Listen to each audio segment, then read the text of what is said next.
What's next? It was Hitmen. Was it? It was Hitmen. It was Hitmen, wasn't it? Because I just wrote a short story about a hitman. Dead pig collector. The professional side of death. The people who kill people but really do care about being caught because they want to keep doing it because they're paid for it. The hitmen, the assassins. The assassin, I mean, as you know, is the corruption of Hashishin.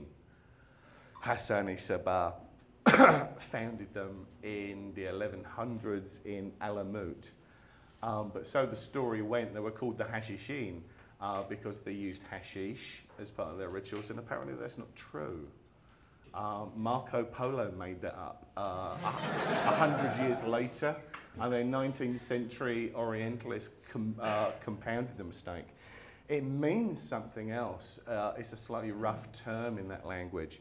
But hashishin or hashishia means without any explanation. Because the hashishin or the hashishia were hitmen who operated in public in daylight. That was their innovation.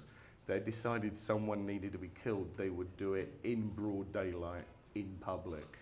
So they were about the projection of death without any explanation, which relates obviously to terrorism, but also to snipers and to professional hitmen. The Hashishin persisted way past Hassani Sabah, who died at the ripe old age of 74, having gone outdoors for the last 35 years. The cult, there were grandmasters, I love that, grandmasters of assassins, of the Hashishin. But eventually it fell apart, and the Hashishin went their own ways, but the training was handed down. And by the time they got to Europe, the word was corrupted to assassin, which meant, which was taken to mean professional murderer. So this went on for hundreds of years in this style, and the hashish stuff sadly appears to be mostly apocryphal. Although there is a lovely story of, I think it's supposed to be the Grand Master after Hassani Sabah, where they still used religious notions to control the various tiers of hashishin, because there were four, maybe five different levels of hashishin, and they still used the stories about, you know, if you die in the service of the hashishin, then you will go to heaven and everything will be lovely. And this is like 1 or 2 generations down, they felt they needed to reinforce this. So they were very big on stagecraft. They took one of the hashishin and they buried him up to his head in this grand hall. They just lifted up the flagstones and they buried this guy up to his head, and they took a corpse from someone they'd, I don't know, gotten bored and killed earlier, and sort of laid it there so it looked like this guy was a severed head next to his body.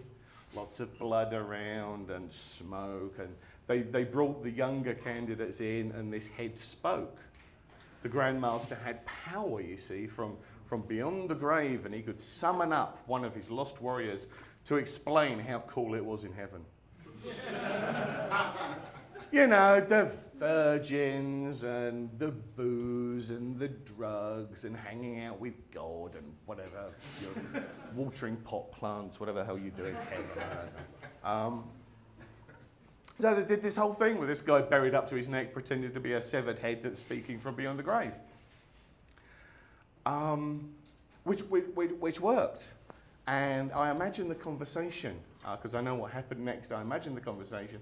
They take all the younger candidates out, and there's the Grand Master sitting there, and there's his mate down there pretending to be a severed head. And the severed head guy is saying, well, I thought that went terribly well, don't you?